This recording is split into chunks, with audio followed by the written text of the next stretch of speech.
परी ने जिस बच्ची की जान बचाई थी वो कोई और नहीं बल्कि रियांश की 4 साल की बेटी परी थी। परिधि और परी के बीच काफी अच्छी बॉन्डिंग हो चुकी थी और ये चीज मैरी आंटी, केविन और रियांश भी नोटिस करता है। लेकिन ना वो परिधि से मिला था और ना ही उसने उसका चेहरा देखा था।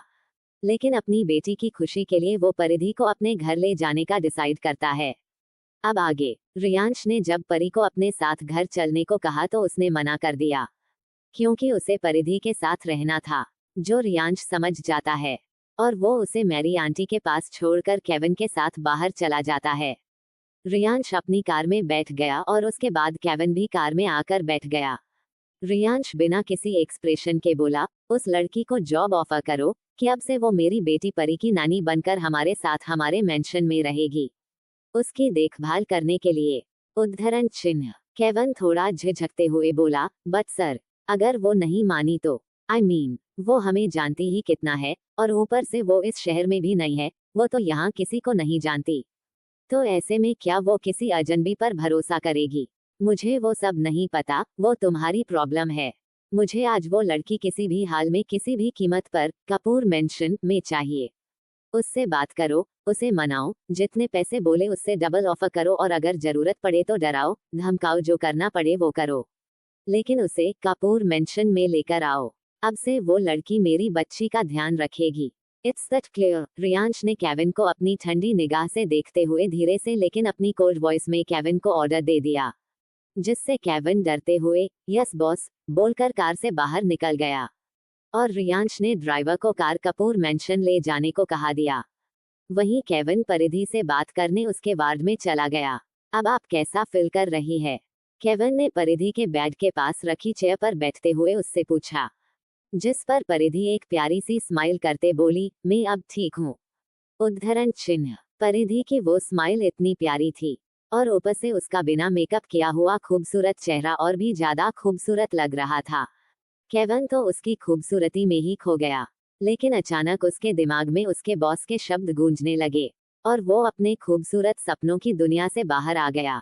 अगर आपको कोई परेशानी ना हो तो क्या हम 2 मिनट बात कर सकते हैं? केविन ने बड़ी सावधानी से परिधि से पूछा, जिस पर परिधि फिर एक प्यारी सी स्माइल करके बोली, भला मुझे क्या परेशानी हो सकती है? आपको जो बोलना हो वो आप बेझिझक होकर बोलिए। उद्धरण चिन्ह। परिधि की बात सुनकर केविन ने एक राहत की सांस ली। उसे परिधि का नेचर काफी पसंद आया। आप परी से तो मिल ही चुकी हैं और आपको ये भी पता होगा कि उसकी मोम नहीं है और ना ही वो बोल सकती हैं, और यही वजह है कि वो ज्यादा किसी से घुलती मिलती नहीं है, ना हंसती खेलती है और ना वो किसी को अपने पास आने देती हैं। लेकिन जब से वो आपसे मिली हैं, तब से उसके चेहरे की वो चमक, वो स्माइल कम होने का नाम ही नहीं ले रही। और ये देखकर हम सब की हैरानी और खुशी का कोई ठिकाना ही नहीं है। और इसीलिए मेरे बॉस यानी कि परी के डैड चाहते हैं कि आप उनके घर में परी की नानी बनकर उसकी देखभाल करें, क्योंकि वो आपके साथ ज्यादा खुश रहती हैं। जबकि उसके लिए जब भी बॉस ने अपने घर में नानी को रखा उसकी केयर करने के लिए, तो वो या तो गुस्सा हो जाती या तो अपना खुराफाती दिमाग यूज करके उन्हें इतना परेशान करती कि वो खुद ही अपनी जॉब छोड़कर भाग जाती। लेकिन आपके साथ जब वो होती है तो ऐसा लगता है जैसे कि आपका और उसका दिल का कनेक्शन हो। उद्धरण चिन्ह। तो क्या आप इस जॉब को एक्सेप्ट करेगी? केविन जितने अच्छे से बात करके परिधि को समझा सकता था, उसे कन्विंस कर सकता था, उसने वो किया। और जब परिधि कुछ बोलने वाली थी कि वो फिर उसे कन्विंस करने के इरादे से बोला, आप इस जॉब के लिए जो भी अमाउंट पे करने को कहेगी उससे 4 गुना ज्यादा पैसे हमारे बॉस आपको देने के लिए तैयार है। बस आपको हमारे साथ कपूर मेंशन में आकर रहना होगा और परी की देखभाल करनी होगी। उसके सुबह से उठने से लेकर उसके रात के सोने तक आपको उसकी हर एक जरूरत की चीजों का ध्यान रखना होगा। उद्धरण चिन्ह। केविन ने इतना लंबा चौड़ा भाषण देकर परिधि को समझाया, उसे कन्विंस करने की पूरी कोशिश की और अब वो परिधि के जवाब का इंतजार कर रहा था और मन ही मन में प्रे करने लगा कि परिधि उसके ऑफर के लिए बस हाँ कह से, ताकि उसकी जान छूटे, वरना उसका बॉस उसे आज ही यमराज के दर्शन करवा कर ही मानेगा। केविन की सारी बातें सुनने के बाद परिधि को उसकी बातें सही लगी, क्योंकि वो ना तो इस धरती लोक के बारे और ना ही यहाँ के लोगों के बारे में ज्यादा कुछ जानती थी। तो वो उसके ऑफर को मानने में ही अपनी भलाई समझती है, लेकिन उसे पैसे और अमाउंट के बारे में कंफ्यूजन हो रही थी। तो परिधि केविन से पूछते हुए बोली, मुझे आपकी सारी बातें अच्छे से समझ आ गई और मैं ये काम करने के लिए भी तैयार हूँ, लेकिन ये पैसे किसे कहते हैं? केविन परिधि की बात सुनकर एक पल के लिए खुश हो गया, लेकिन अगले ही पल उसकी वो स्माइल तो जैसे गायब ही हो गई। जब उसने परिध का सवाल सुना, केविन परिधि के सवाल का जवाब देने के बजाय उल्टा थोड़ा चौंकते हुए उससे ये सवाल पूछते हुए बोला, क्या मतलब क्या आपको पैसे किसे कहते हैं ये पता नहीं है? नहीं, परिधि ने अपना सर ना में हिलाते हुए बड़ी मासूमियत से कहा, जिस पर केविन अपनी आंखें हैरानी से बड़ी बड़ी करके इस दुनिया के 8वें अजूबे परिधि को देख रहा था। वो अपने मन में बोला, मुझे आज तक लगता था कि मेरा डेविल बॉस ही इस दुनिया का 8वां अजूबा है, जो आज तक किसी के भी समझ में नहीं आया। लेकिन अब जाके मुझे समझ आ रहा है कि इस दुनिया में मेरे डेविल बॉस के अलावा भी कोई और उनसे भी बड़ा अजूबा हो सकता है। कहीं इसके सर पर चोट लगने की वजह से इसकी याददाश्त तो नहीं चली गई, लेकिन ऐसा कैसे हो सकता है? अगर इसकी याददाश्त चली गई होती तो उसे अपना नाम कैसे याद होता? खैर जो भी हो, लेकिन मुझे आज किसी भी हाल में परिधि को कपूर मेंशन लेकर जाना होगा, वरना वो डेविल मुझे नहीं छोड़ेगा। चल बेटा लग जा काम पर। केविन ने लाचारी में अपना सर हिला दिया और अपने वॉलेट में से पैसे निकालकर उसे दिखाने लगा, और साथ ही साथ पैसे को कैसे यूज किया जाता है वो भी अच्छे से समझाया। परिधि ने उसकी सारी बातें बड़े गौर से सुनी, लेकिन उसके पैसों को देखने का नजरिया केविन से अलग था। उसके हिसाब से ये 2000 की नोटें या 500 की नोट रंग-बिरंगी कागज के टुकड़े थे, जिससे वो जो चाहे वो बाहर से खरीद सकती थी, घूम फिर सकती है। केविन ने परिधि के डिस्चार्ज की सारी फॉर्मेलिटीज कंप्लीट कर दी और वो लोग परिधि को पार्किंग एरिया में लाए जहां उनकी कारें पड़ी हुई थी। परिधि को आराम से कार में बैठा देने के बाद मेरी आंटी परी को लेकर उसके पास बैठ गई और केविन जाकर ड्राइविंग सीट पर बैठ गया। उनकी कार के आगे और पीछे दो दो कार थी, जिनमें बॉडीगार्ड्स थे। परिधि की नजर अचानक कार की विंडो के बाहर गई, जहां एक बेंच पर एक लड़का और लड़की एक दूसरे को पागलों की तरह किस किए जा रहे थे। देखने में वो कोई कॉलेज स्टूडेंट लग रहे थे। परिधि उन्हें कंफ्यूज और हैरानी से देख रही थी। उसे समझ नहीं आ रहा था कि ये लोग कर क्या रहे हैं। इसीलिए वो मेरी आंटी को देखते हुए उनसे बोली, आंटी ये लड़का और लड़की क्या कर रहे हैं? परिधि ने हॉस्पिटल के बाहर बेंच की तरफ इशारा करते हुए पूछा। मेरी आंटी ने उस ओर देखा और वहीं जहां केविन जस्ट कार को स्टार्ट करने ही वाला था कि परिधि की बात सुन वो भी उस ओर देखने लगा। वहां एक लड़का और लड़की एक दूसरे को किस कर रहे थे। ये देख आंटी परिधि को हैरानी से देखने लगी। आज के जमाने में तो बच्चों तक को भी किसका मतलब पता होता है, और ऐसे में परिधि उनसे ये पूछ रही है कि ये दोनों क्या कर रहे हैं। ऐसा लग रहा है जैसे कि परिधि अभी अभी इस दुनिया में पैदा हुई हो। मेरी आंटी ने जब परिधि के सवाल का कोई जवाब नहीं दिया तो क्यूरियस परिधि फिर पूछते हुए बोली, आंटी बताइए ना कि ये दोनों क्या कर रहे हैं। मेरी आंटी अपने सेस में वापस आई और थोड़ा हिचकिचाते हुए बोली, वो ये दोनों एक दूसरे को किस कर रहे हैं। ये किस क्या होती हैं? परिधि ने फिर क्यूरियस होकर पूछा, जिस पर केविन का मन कर रहा था कि वो अपना सर जाकर दीवार पर मार दे।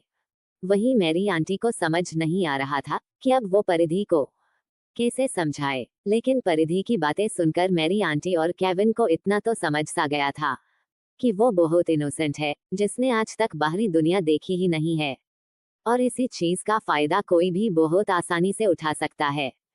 परिधि का इतना इनोसेंस होना उसके लिए ही खतरा साबित हो सकता है।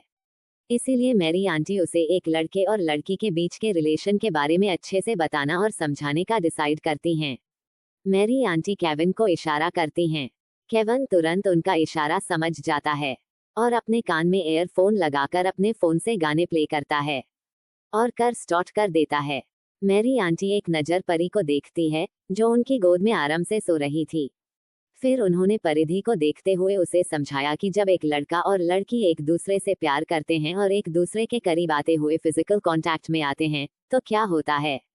वो सारी बातें मेरी आंटी परिधि को जितना हो सके उतना डिटेल में समझ रही थी, और परिधि उनकी बातों को बड़े ध्यान से सुन और समझ रही थी।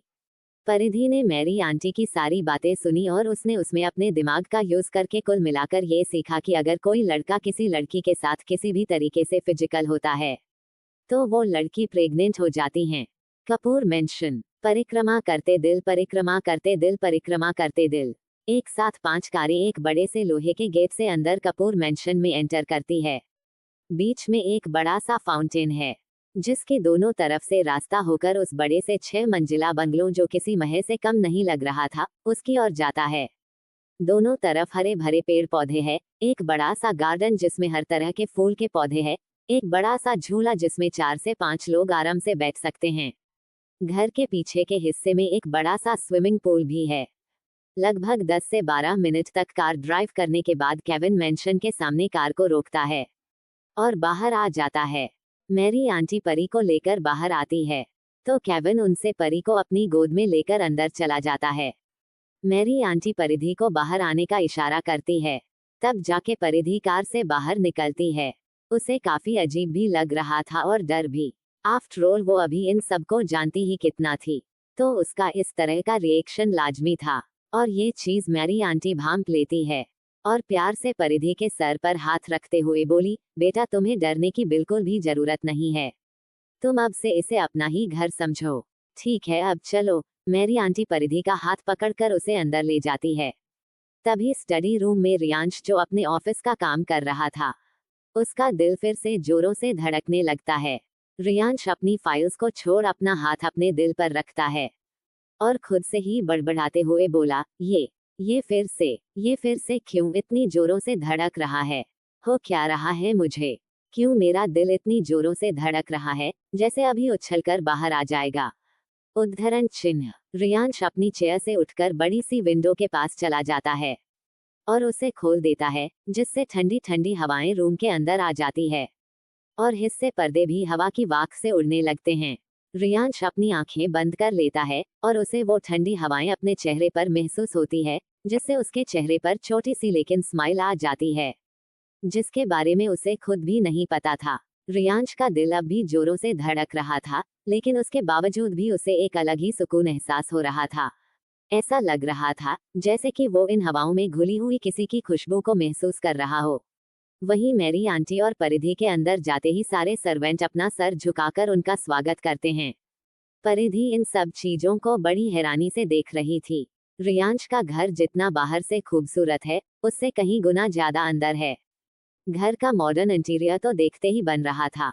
यहाँ की आरी चीजें एक्सपेंसिव थी। परिधि को कुछ कुछ चीजें समझ आ रही थी और कुछ चीजें तो बाष्पीभवन बनकर उसके सर के ऊपर से ही जा रही थी। मैरी आंटी सबसे परिधि का इंट्रोडक्शन करवाती हैं। सारे सर्वेंट तो परिधि की खूबसूरती में ही खो जाते हैं, यहाँ तक कि वहाँ की फीमेल सर्वेंट्स भी इस बात को नहीं झूठला पा रही थी। वो भी परिधि को बस हैरानी से एक टक देखे जा रही थी। मैरी आंटी खुद परिधि को उसके कमरे तक छोड़ने जाती हैं, जो रियांश और परी के बीच वाला कमरा था। उसकी सारी जरूरतों की चीजें मैरी आंटी ने पहले ही उसके कमरे में अरेंज करवा दी थी। उसके कपड़े से लेकर मेकअप, ज्वेलरी सब कुछ, और परिधि को रास्ट करने का बोल वो वहां से चली जाती हैं। परिधि एक टक सीलिंग को देख रही थी। उसके रूम की सारी चीजें पिंक एंड व्हाइट थीम के अकॉर्डिंग थी।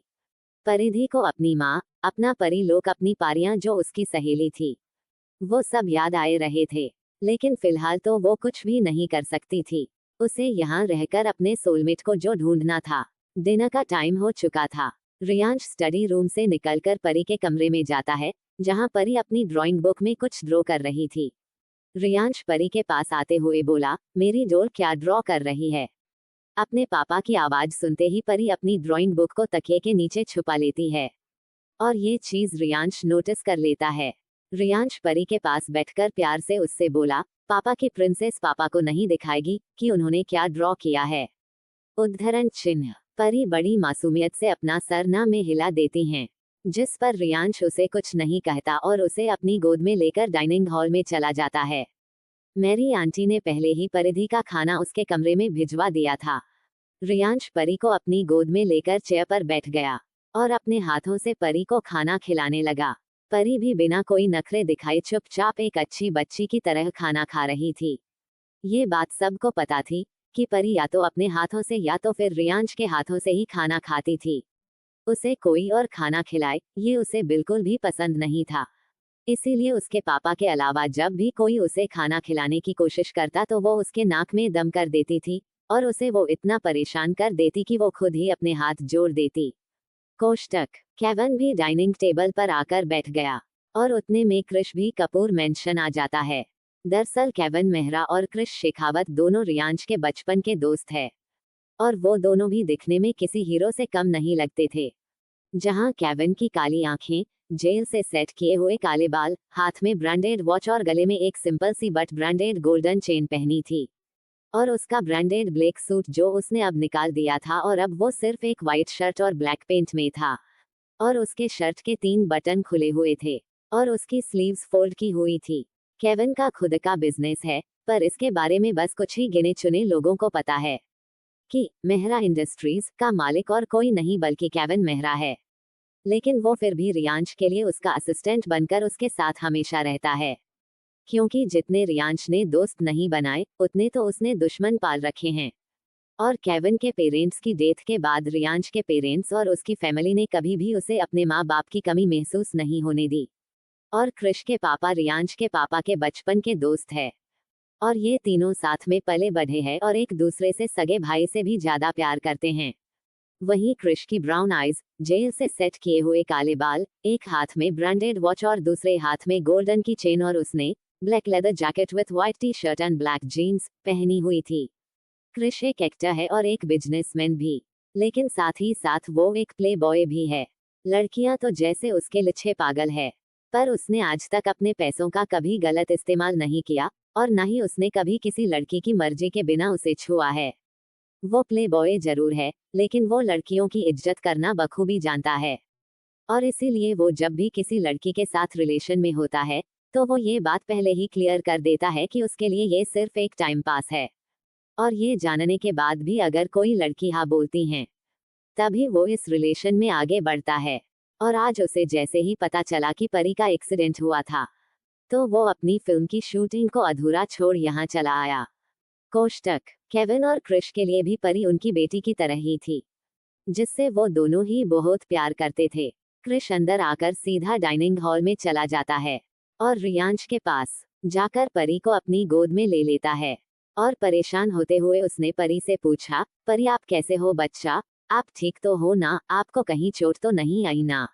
उद्धरण चिन्ह। परी स्माइल करते हुए अपना चेहरा ना में हिलाती है, जैसे कि वो उसके सवाल का जवाब दे रही हो, और फिर अपने छोटे छोटे हाथ से क्रिश के चेहरे पर फिराती है, जिसका मतलब था कि वो क्रिश को शांत करने की कोशिश कर रही थी।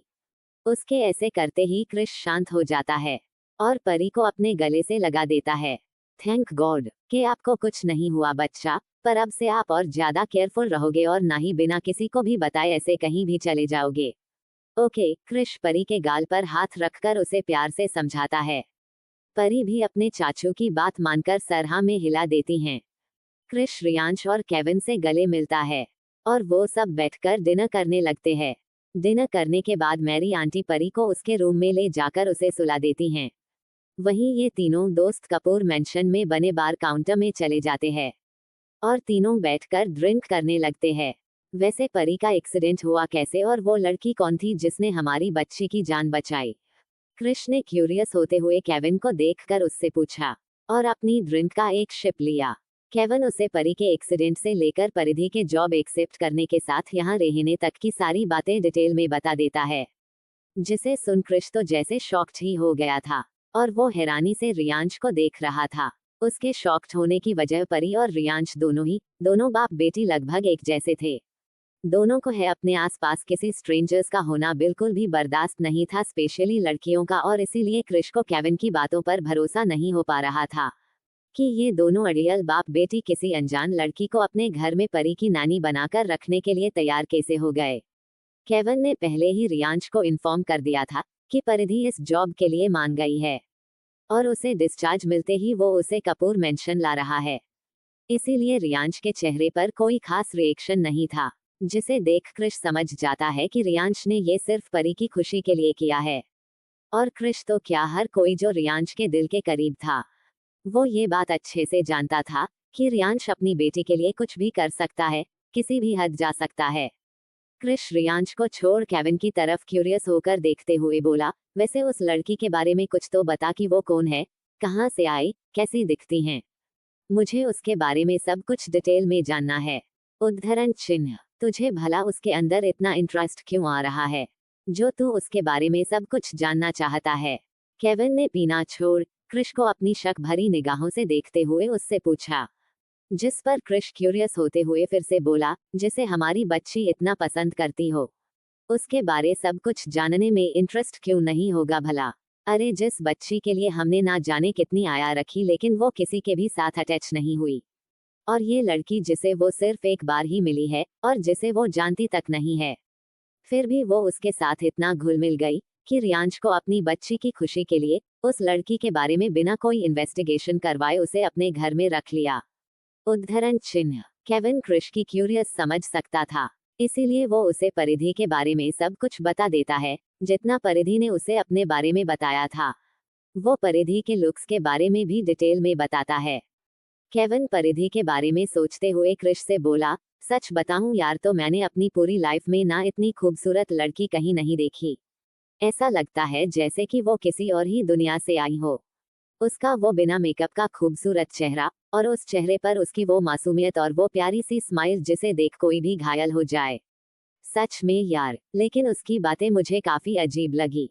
उससे बात करते वक्त ऐसा लग रहा था जैसे उसने ये दुनिया देखी ही ना हो, वो पहली बार ये सब देख रही हो। उद्धरण चिन्ह। हाँ, तो उसमें इतना अजीब फील करने वाली बात कौन सी है? हो सकता है शायद उसके पेरेंट्स ने उसे बाहर की दुनिया से अनजान रखा हो। ऐसे भी पेरेंट्स होते हैं इस दुनिया में जो अपने बच्चों को लेकर कुछ ज्यादा ही पॉजिटिव होते हैं, जिस वजह से बच्चों को बाहर की दुनिया का कुछ अता पता ही नहीं होता। क्रिश ने केविन को समझाते हुए कहा, जिस पर केविन को भी क्रिश की बातों पर भरोसा हो जाता है कि शायद यही वजह होगी कि परिधि अभी भी किसी छोटी बच्ची की तरह बिहेव करती हैं। वहीं रियांश कब से इन दोनों नमूनों की बकवास सुन रहा था।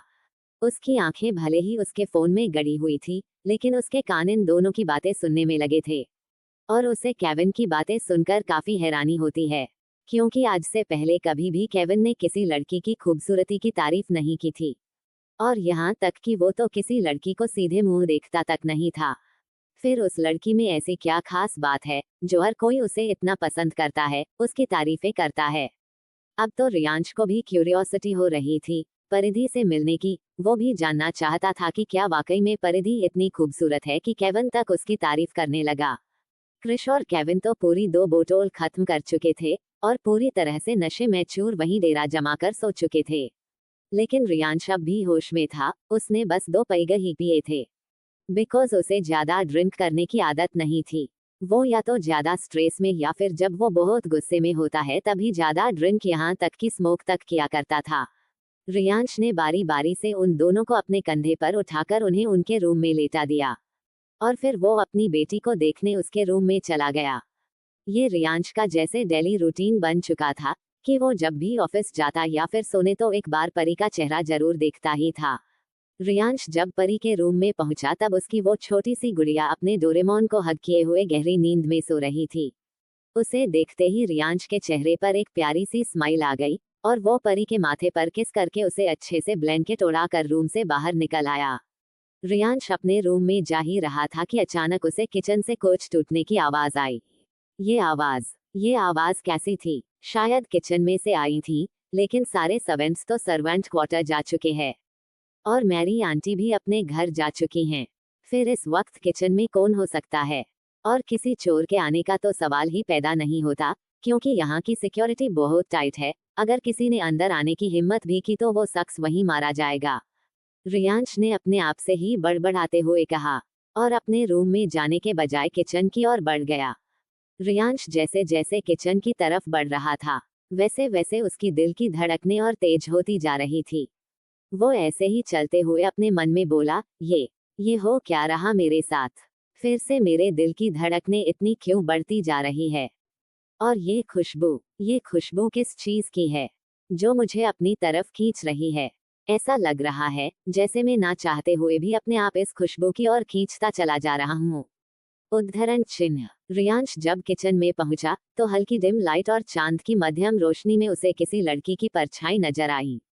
वो उसके तरफ पीठ किए हुए खड़ी थी। उसे समझ नहीं आ रहा था कि ये है कौन। रियांश धीरे कदमों से उसकी ओर बढ़ा और जाकर उसके पीछे खड़ा हो गया। उस लड़की ने पानी पिया और जैसे ही उसने पानी का ग्लास किचन स्लैब पर रखा उसे ऐसा लगा जैसे कि कोई उसके पीछे खड़ा हो। वो लड़की डर गई और जैसे तैसे हिम्मत जुटाकर वो डरते हुए पीछे की ओर पलटी तो उसके सामने रियांश का हैंडसम चेहरा था। फिर भी वो उसे देखकर डर गई और डर के मारे 2 कदम पीछे हो गई, जिससे वो सीधे किचन के स्लैब से पूरी तरीके से सट गई। रियांश ने जैसे ही उसका चेहरा देखा तो उसके अपने मन में एक ही नाम को दोहराया, परिधि। ये परिधि ही थी जिसे एक नजर में देखते ही रियांश पहचान गया था, क्योंकि केविन ने जितनी अच्छी तरह से परिधि के बारे में बताया था वो बिल्कुल वैसे ही नजर आ रही थी। काली गहरी आंखें जो अभी डरी सहमी सी लग रही थी, उसके काले घने घुंघराले बाल जो किचन की खिड़की से आ रही हवा से थोड़े बहुत उड़ रहे थे, और बिना मेकअप का उसका वो खूबसूरत चेहरा जिसके माथे पर व्हाइट पट्टी बंधी हुई थी। उसके वो सुर्ख गुलाबी होंठ जिस पर कोई लिपस्टिक नहीं थी, वो नेचुरली पिंक थे, जो रियांश देखते ही समझ गया था और उसके सुर्ख गुलाबी होंठों को देखकर उसका गला सूख रहा था। पता नहीं क्यों पर आज पहली बार किसी लड़की को देखकर रियांश उसकी तरफ अट्रैक्ट हो रहा हो ऐसा उसे महसूस हो रहा था। उसने अपने आप को संभाला और अपनी वही कोल्ड और रूड एक्सप्रेशन में वापस आ गया और सख्त आवाज में लेकिन धीरे से परिधि से बोला, कौन हो तुम? और यहाँ आधी रात में कर क्या रही हो? उद्धरण चिन्ह। वैसे तो वो जानता था कि वो कौन है, लेकिन फिर भी वो उसके मुंह से जानना चाहता था। परिधि उसकी आवाज सुनकर डर गई, और डरती भी क्यों नहीं, रियांश की आवाज इतनी डरावनी जो साउंड कर रही थी। ऐसे ही पूरी दुनिया पर रियांश के नाम का दबदबा थोड़ी ना था। उसकी तो सिर्फ आवाज ही काफी थी किसी को भी अंदर तक डराने के लिए। परिधि रियांश को देखते ही पहचान गई थी कि वो परी के पापा है, क्योंकि परी की आंखें भी हल्की ब्लू थी और उसके चेहरे के फीचर्स भी काफी हद तक रियांश से मेल खाते थे। तो ऐसे में भला परिधि रियांश को कैसे ना पहचानती। हाँ, वो अभी भी किसी छोटी बच्ची की तरफ बिहेव करती हैं, लेकिन वो उतनी भी बेवकूफ नहीं थी कि वो रियांश और परी के बीच में क्या समानता है और वो क्यों है ये वो ना पहचान पाए। ये जानने के बावजूद भी कि ये परी के पापा है, परिधि की डर अब भी कम नहीं हुआ था। वो अपने आप को शांत करते हुए थोड़ा आगे आई और डरते हुए अपनी लड़खड़ाए आवाज में बोली, वो मैं परिधि, मुझे यहाँ परी की देखभाल के लिए रखा गया है। उद्धरण चिन्ह। परिधि की आवाज लड़खड़ाते हुए भी इतनी प्यारी सुनाई दे रही थी कि रियांश को पता भी नहीं चला कि इन परिधि ने अपना इंट्रोडक्शन दे दिया। वो तो उसे अभी भी बस एक टक निहारे जा रहा था, लेकिन उसका ध्यान तब टूटा जब उसके कानों में फिर से परिधि की मीठी आवाज सुनाई दी। उद्धरण चिन्ह। परिधि अपनी बात आगे कंटिन्यू करते हुए बोली, वो मुझे प्यास लग रही थी और मेरे रूम में पानी नहीं था, तो मैं यहाँ बस पानी पीने आई थी। उद्धरण चिन्ह। फ्लैशबैक। माँ, परिधि अचानक चीखते हुए उठकर बैठ गई। उसके चेहरे पर पसीने की बूंदें नजर आ रही थी। उसका शरीर भी डर के मारे कांप रहा था। ऐसा लग रहा था जैसे कि उसने कोई बुरा सपना देखा हो, जिसकी वजह से वो इतनी ज्यादा घबरा गई कि उसकी आंखों से नींद तो जैसे हवा ही हो गई। परिधि ने जब अपने आप को किसी और कमरे में पाया तब जाके उसे धरती लोक पर आने से लेकर कपूर मेंशन तक की सारी बातें याद आने लगी। तब जाके उसे समझ में आया कि वो एक बुरा सपना देख रही थी। परिधि थोड़ा रिलैक्स तो हो गई, लेकिन उसका गला सूख रहा था। जब उसने पानी पीने के लिए साइड टेबल पर देखा तो वहां जग खाली पड़ा हुआ था।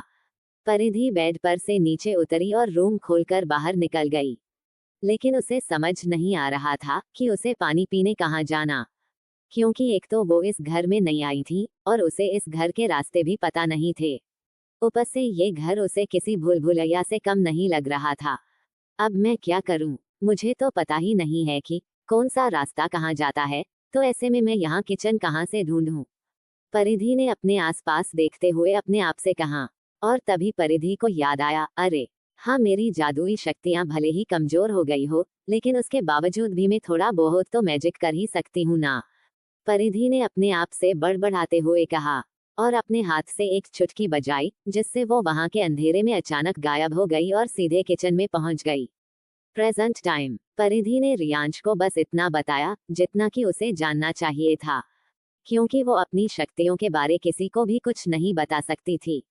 रियांश ने परिधि की बात सुनी और जैसे ही वो उसे कुछ कहने उसकी और एक कदम बढ़ा कि अचानक उसका पैर फिसल गया और वो सीधा परिधि के ऊपर ही गिर गया, जिससे परिधि की पीठ किचन स्लैब से टकराने ही वाली थी कि रियांश ने अपने एक हाथ से उसकी कमर को पकड़ लिया और उसे किचन स्लैब से टकराने से तो बचा लिया, लेकिन इस चक्कर में उन दोनों के होठ आपस में टकरा गए।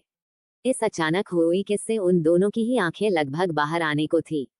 वो दोनों ही शॉक्ड थे इस सडन किस से, और दोनों ही अपनी आंखें बड़ी बड़ी करके एक दूसरे को देखे जा रहे थे। लेकिन इन सब में परिधि ने जल्दी ही रिएक्ट किया और वो रियांश को अपने ऊपर से हटाने ही वाली थी कि पता नहीं अचानक रियांश को क्या सूझी कि वो अपनी आंखें बंद करके परिधि को किस करने लगा। ये देख परिधि की आंखें हैरानी से और चौड़ी हो गई। उसका दिमाग तो मानो सुन पड़ गया था।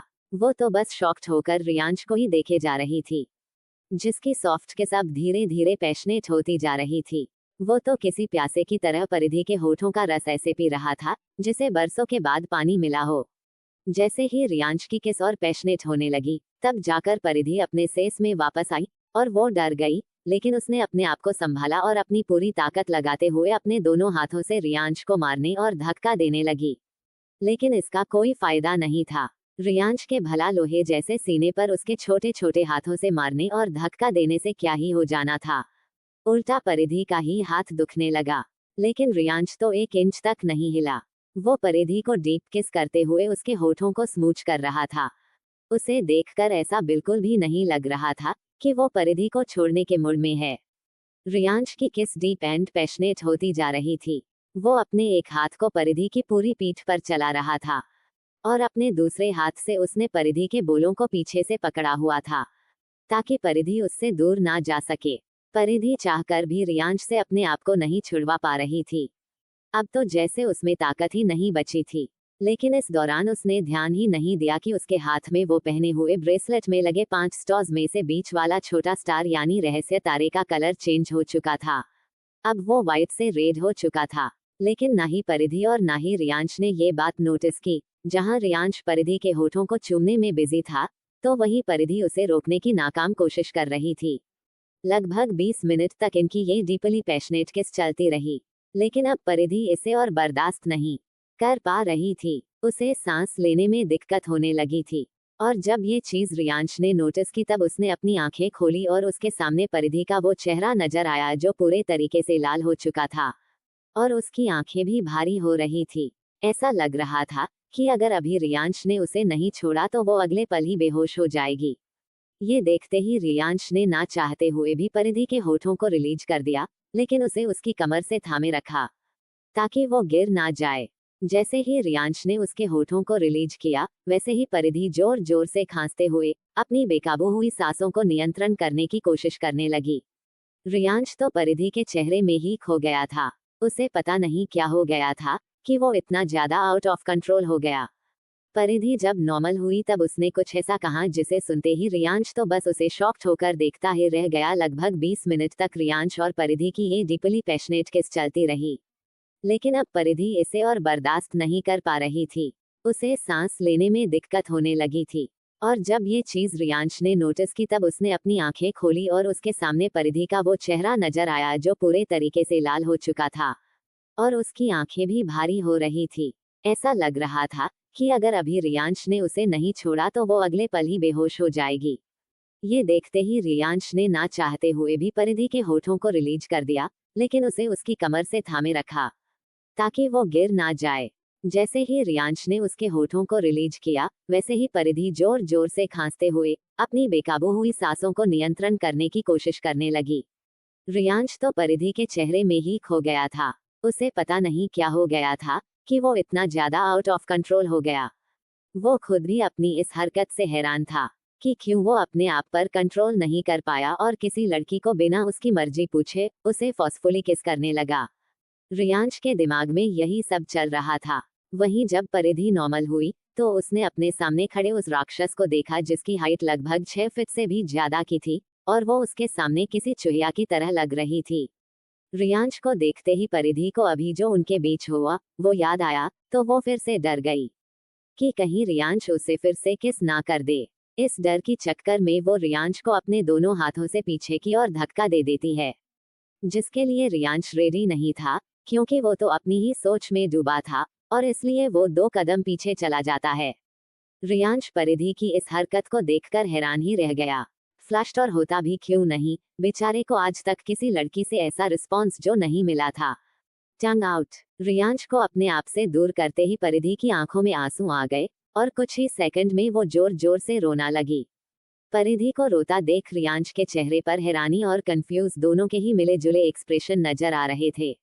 उसे समझ नहीं आ रहा था कि परिधि आखिर रो क्यों रही है। उसने तो अभी तक उस पर ना गुस्सा किया और ना ही उसे डांटा, तो फिर उसे क्या हो गया है जो वो गंगा जमुना बहा रही है। उद्धरण चिन्ह। परिधि फुट फुट कर रो रही थी और पता नहीं क्यों पर आज पहली बार अपनी बेटी के अलावा किसी और लड़की को इस तरह रोता देख रियांश के दिल में एक टीस सी उठ रही थी। उसे परिधि का इस तरह रोना बिल्कुल भी अच्छा नहीं लग रहा था, ठीक वैसे ही जैसे वो परी का रोना बर्दाश्त नहीं कर पाता था। जब जब उसे खेलते वक्त चोट लग जाती और वो रोना शुरू कर देती थी, तब तब रियांश के दिल में दर्द होता था, और ठीक वैसा ही कुछ उसे आज भी फील हो रहा था। परिधि को इस कदर रोते देखकर, पर क्यों, ये बात उसके समझ के परे थी। रियांश परिधि को इस कदर रोते हुए नहीं देख पा रहा था, लेकिन उसे समझ भी नहीं आ रहा था कि वो परिधि को चुप कैसे कराए। अगर बात उसकी 4 साल की बच्ची परी की होती तो उसे इतना सोचने की जरूरत नहीं पड़ती। वो अपनी बच्ची को इजीली हैंडल कर लेता और उसे चुप खड़ा देता। लेकिन यहाँ बात उसकी 4 साल की बच्ची की नहीं बल्कि किसी 24 से 25 साल की लड़की की है, जो अभी उसके सामने गला फाड़ फाड़ कर रो रही है। रियांश को कुछ समझ नहीं आया तो उसने अपना एक हाथ परिधि की कमर में डालकर उसे अपनी तरफ खींचा और अपने दूसरे हाथ से उसका मुंह बंद कर दिया। रियांश परिधि को देखते हुए अपनी सख्त आवाज में बोला, चुप, एकदम चुप। अगर तुमने रोना बंद नहीं किया ना तो मैं तुम्हें फिर से किस कर लूंगा। फिर थोड़े शरारती अंदाज में आगे बोला, तुम चाहती हो क्या कि मैं तुम्हें फिर से। रियांश जानबूझकर बोलते बोलते रुक गया। परिधि रियांश की धमकी सुनते ही और ज्यादा डर गई और जोर जोर से अपना सिर ना में हिलाने लगी।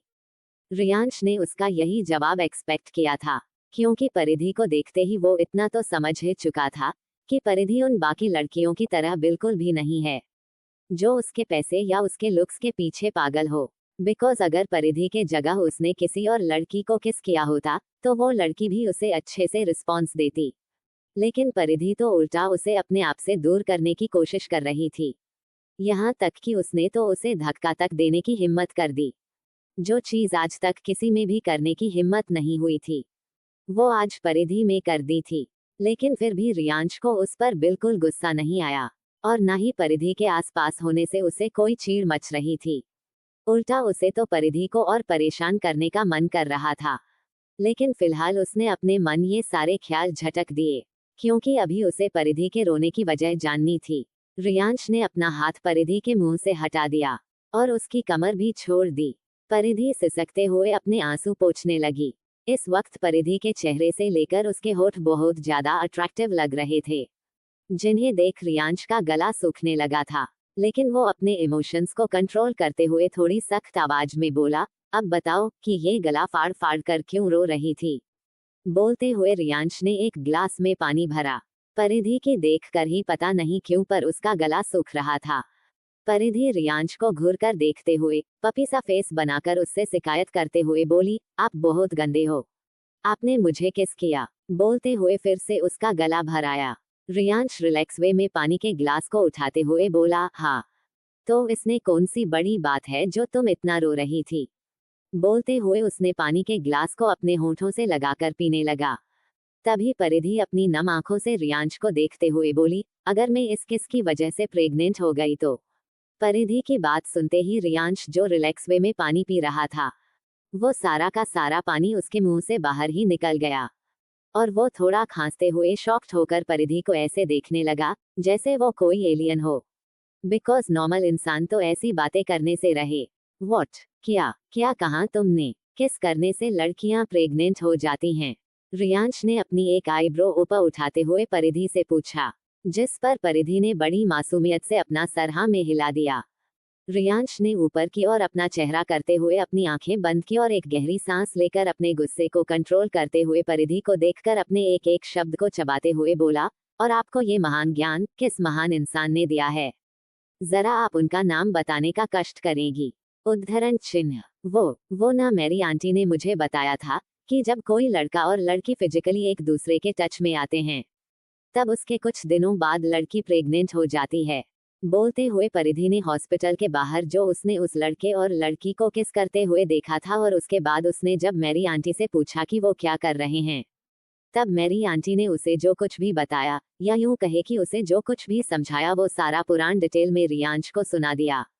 जिसे सुनने के बाद बेचारे रियांश का तो मन कर रहा था कि वो अपना सर जाके किसी दीवार पर मार दे। उसे परिधि की बातें सुनकर इतना तो समझ आ ही गया था कि मैरी आंटी ने परिधि को जो कुछ भी समझाया वो उसकी आने वाली लाइफ के लिए बेटर था, ताकि परिधि के भोलेपन का कोई फायदा ना उठा सके। लेकिन हमारी परिधि मैडम का तो कहने ही क्या, उसने अपने खुद के दिमाग के घोड़े दौड़ा कर मैरी आंटी की बातों का कुछ और ही मतलब निकाल दिया था।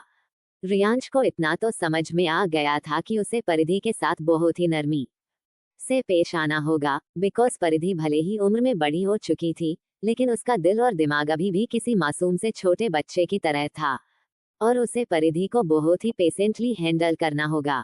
रियांश धीरे से और शांति से परिधि को समझाते हुए बोला, देखो, आंटी ने जो तुमसे कहा वो सच है, लेकिन तुम उनकी बातों को ठीक से समझ नहीं पाई। उद्धरण चिन्ह मतलब, परिधि ने कंफ्यूज होकर पूछा। जिस पर रियांश अपनी बात समझाते हुए बोला, मतलब ये कि जब कोई लड़का या लड़की एक दूसरे को टच करते हैं, गले मिलते हैं या किस करते हैं, उससे वो लड़की प्रेग्नेंट नहीं हो जाती। उद्धरण चिन्ह परिधि रियांश की बातें बड़े गौर से सुन रही थी, और वो क्यूरियस होते हुए बोली, फिर लड़कियां प्रेग्नेंट कैसे होती है? बेचारा रियांश, उसका तो चेहरा देखने लायक था।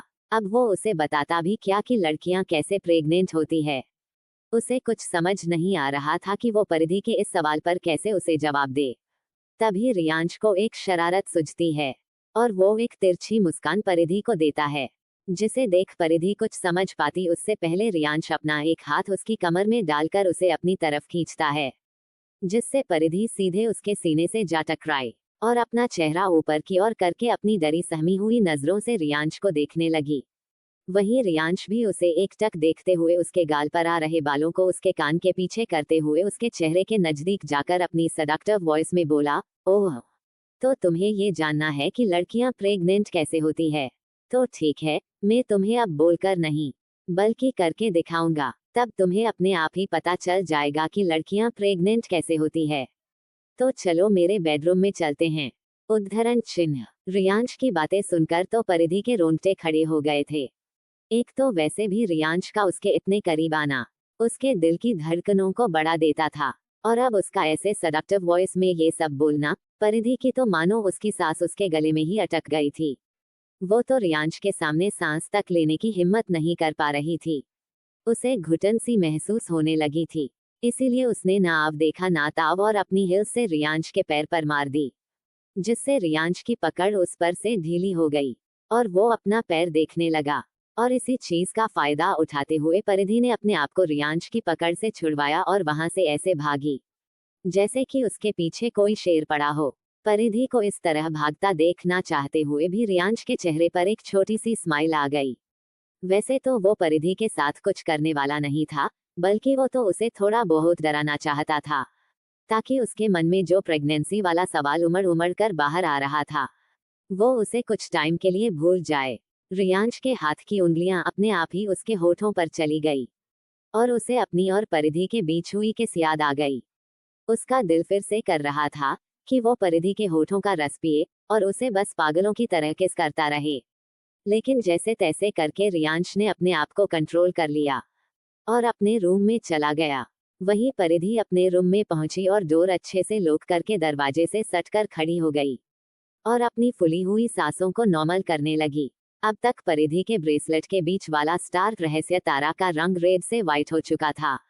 परिधि अपने दिल पर हाथ रखते हुए अपने आप से मुंह बनाते हुए बोली, इस धरती पर कैसे कैसे विचित्र प्राणी रहते हैं। बोलते हुए वो अपने बेड पर जाकर लेट गई और थोड़ी ही देर में वो नींद के आगोश में चली गई। वहीं रियांश की नींद उड़ी हुई थी। वो बार बार करवटें बदल रहा था। उसे बस परिधि को की हुई किसी याद आ रही थी, जिसे वो चाहकर भी भुला नहीं पा रहा था। उसके साथ हो क्या रहा था, उसे खुद कुछ समझ नहीं आ रहा था। वो ऐसे ही परिधि के बारे में सोच रहा था कि उसके मोबाइल फोन की रिंग बजने लगी।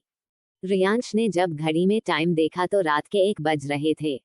उसके दिमाग में सिर्फ एक ही सवाल आया, इस वक्त किसका कॉल हो सकता है?